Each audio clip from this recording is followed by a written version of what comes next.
안녕하세요. 자유교회 이진우 목사가 보내드리는 아침 묵상입니다. 오늘도 예수 그리스도의 향기를 내는 복된 하루가 되시길 바랍니다. 9월 14일 화요일 아침 묵상입니다. 오늘은 헬라인에게도 주 예수를 전파하니라는 제목으로 사도행전 11장 19절로 21절 말씀 묵상합니다. 그때 스데반의 일로 일어난 환란으로 말미암아 흩어진 자들이 베니게와 구브로와 안디옥까지 이르러 유대인에게만 말씀을 전하는데 그 중에 구브로와 구레네 몇 사람이 안디옥에 이르러 헬라인에게도 말하여 주 예수를 전파하니 주의 손이 그들과 함께 하심에 수많은 사람들이 믿고 주께 돌아오더라. 오늘도 주의 말씀을 묵상하며 하루를 시작하는 모든 분들에게 주님의 평화가 함께 하시길 바라며 아침 묵상 시작합니다. 사도행전 10장부터 11장 18절까지는 베드로가 가이사랴 지역에서 이방인 고넬료에게 복음을 전하고 세례를 베푼 사건에 대해 기록한 말씀입니다. 초대교회의 사도였던 베드로가 이방인 고넬료에게 복음을 전하고 세례를 베푼 사건을 계기로 유대 땅에서 최초의 이방인 교회가 시작되었습니다. 지금까지 유대 지역에 세워진 교회들은 모두 유대교에서 개종한 유대인들로만 이루어진 교회였습니다. 하지만 베드로가 이방인 고넬료 일행에게 복음을 전하고 세례를 베푼 사건으로 고넬료 집에서 최초의 이방인 교회가 탄생하게 된 것입니다. 베드로의 이방인 선교를 시작으로 초대교회는 이방인에 대한 복음 증거를 본격적으로 시작할 수 있었습니다. 오늘 묵상하는 말씀은 초대교회에서 이방인 선교가 본격적으로 확산하는 것을 보여주는 말씀입니다. 이미 살펴본 것처럼 초대교회 7집사 가운데 한 명이었던 스데반의 순교를 시작으로 초대교회에 대한 유대교회의 대대적인 박해가 시작되었습니다. 유대교의 대대적인 박해가 시작되자 초대교회의 수많은 교인이 사방으로 뿔뿔이 흩어지게 되었습니다. 박해를 피해 뿔뿔이 흩어진 초대교회 교인들 가운데는 유대 땅을 벗어나 베니게와 구브로 그리고 안디옥까지 흩어졌습니다. 사도행전 11장 19절은 이것을 이렇게 기록하고 있습니다. 그때 스데반의 일로 일어난 환란으로 말미암아 흩어진 자들이 베니게와 구브로와 안디옥까지 이르러 유대인에게만 말씀을 전하는데 베니게는 현재 레바논 지역이며 구브로는 현재 지중해에 있는 키프로스 섬이며 안디옥은 현재 시리아에 있는 도시였습니다. 베니게, 구브로 그리고 안디옥으로 흩어진 초대교회 교인들은 자신들이 도망친 지역에서 유대인들을 찾아 그들에게만 복음을 전했습니다. 예루살렘에서 흩어진 초대교회 교인들이 자신들이 도망친 이방 땅에서도 유대인들에게만 복음을 전했던 이유가 무엇입니까? 예수 그리스도의 복음은 오직 유대인들만을 위한 것으로 여겼기 때문입니다. 하지만 놀라운 사건이 일어납니다. 비록 적은 숫자에 불과하지만 몇 사람이 안디옥에서 헬라인에게 복음을 전하기 시작한 것입니다.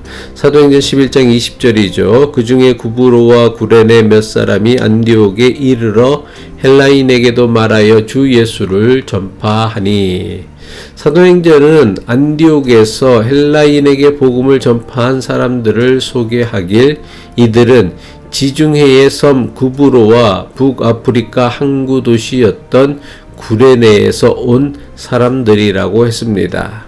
이들이 할례받지 않은 헬라인에게 복음을 전할 수 있었던 이유가 무엇입니까?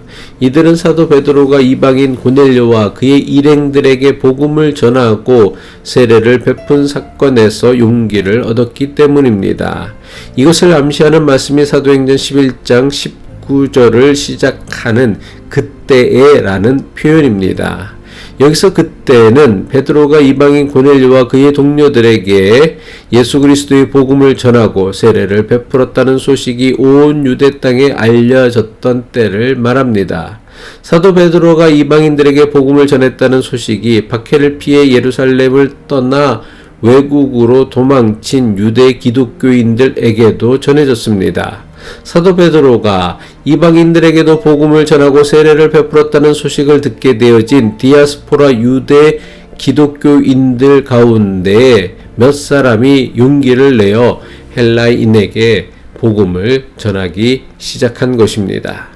이들이 이방인 헬라인에게 처음으로 복음을 전한 곳은 지금의 시리아 지역에 있는 안디옥이란 도시였습니다.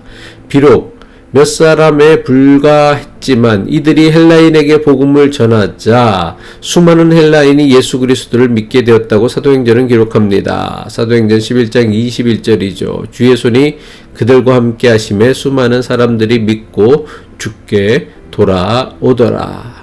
이렇게 해서 생겨난 교회가 바로 안디옥 교회입니다. 안디옥 교회는 최초로 이방 땅에 세워진 이방인을 위한 교회였습니다. 베드로가 이방인 고넬료와 그의 동료들에게 복음을 전한 사건이 이방 땅 안디옥에 최초의 이방인 교회가 탄생하게 된 결정적 계기가 된 것입니다. 이방 땅에 세워진 안디옥 교회의 탄생은 장차 기독교가 세계적인 종교로 발돋움하는 데 있어 결정적인 역할을 하게 됩니다. 최초의 이방인 교회였던 안디옥 교회는 예루살렘에서 북쪽 300마일 떨어진 곳에 세워진 교회로 지금의 시리아 지역에 해당합니다. 아시아와 유럽을 잇는 요충지에 있는 안디옥은 로마 제국에서 이탈리아의 로마, 이집트의 알렉산드리아에 이어 세 번째로 큰 도시였습니다. 로마의 역사가 요세푸스의 기록에 의하면 당시 안디옥의 인구가 무려 50만 명이었다고 합니다. 당시로서는 그야말로 거대한 도시에 세워진 안디옥 교회는 이방 땅에서 이방인을 위해 생겨난 최초의 이방인 교회였던 것입니다. 이방 땅에서 세워진 이방인을 위한 교회였던 안디옥 교회는 장차 세계 선교의 전초 기지의 역할을 감당하게 됩니다. 또한 안디옥 교회는 기독교 역사에서 최초로 그리스도인들이라 불리게 된 교회이기도 합니다. 세상 사람들이 예수 믿는 사람들을 가리켜 그리스도인, 영어로는 크리스천이라고 부르기 시작한 것은 안디옥 교회 교인들 때문이었습니다. 안디옥에 사는 사람들은 자신들과는 전혀 다른 가치와 목적을 가지고 사는 안디옥 교회 교인들을 그리스도인이라고 부르기 시작한 것입니다.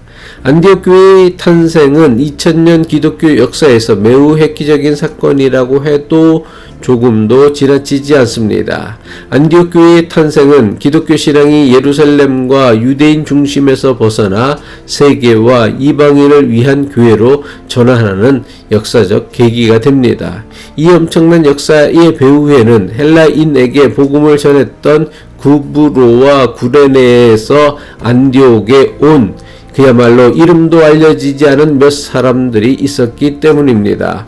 비록 몇 사람에 불과했지만 이들이 이방인이었던 헬라인에게 복음을 전할 수 있었던 것은 사도였던 베드로가 이방인 고넬료와 그의 일행에게 복음을 전한 사건에서 영적 도전을 받았기 때문입니다.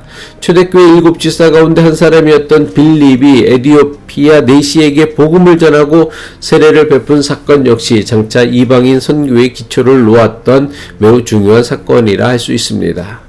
로마 제국의 식민지 유대 땅에서 시작되었던 예수 그리스도의 복음이 어떻게 세계로 나가고 지금의 우리에까지 전해질 수 있었습니까? 비록 소수의 사람들이었지만 베드로에게서 영적 도전을 받아 자신들이 가진 편견과 관습을 뛰어넘는 믿음과 용기를 가진 사람들이 있었기 때문입니다. 우리도 더 많은 사람에게 복음이 전해지기 위해서는 우리가 가진 편견이나 선입관을 뛰어넘어 이전에는 도무지 품지 못했던 사람도 품을 수 있는 믿음과 용기가 있어야 할 것입니다. 기도하겠습니다. 예수 그리스도의 복음이 품을 수 없는 사람은 아무도 없다는 것을 깨닫게 하옵소서. 내가 가진 편견이나 선입관 때문에 예수 그리스도의 복음을 내 맘대로 재현하거나 선을 긋는 잘못을 반복하지 않게 하옵소서. 예수 그리스도의 이름으로 기도합니다.